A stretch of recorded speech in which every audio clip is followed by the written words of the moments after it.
Hey, this is Billy Uliff. Now, smoke alarms are not exactly exciting until one goes off in the middle of the night and it actually matters.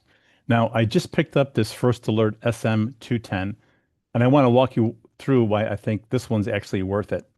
Now, the old detector that I had up on the wall was about 25 years old. Now, I know you're supposed to change these things every 10 years, but I'm not really wired that way. But this one started beeping in the middle of the night and it kind of scared the heck out of everybody. But as you can see, the new First Alert SM210 is much thinner. It has a much lower profile than my old smoke detector. Now, on the outside, it's maybe 10% bigger in diameter, roughly, but you can hardly tell that.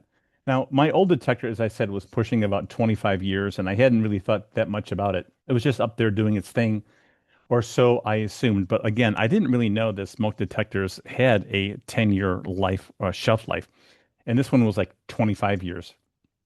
So, but the real selling point for me is that it has this sealed 10-year lithium battery inside.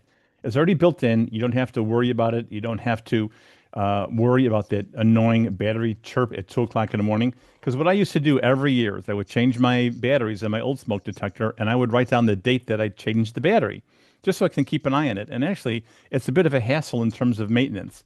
Now, to me, the convenience means a lot more than I previously imagined because smoke detectors are those things that I just forget about until it actually goes off. And this also prevents me from pulling the battery out of the unit and then not having one and putting my family at risk. So the installation is super easy. It mounts super easy. Once it's up, it's there. It's set it, forget it for at least 10 years. And so, in my opinion, this First Alert SM210 is a good value. It's low profile,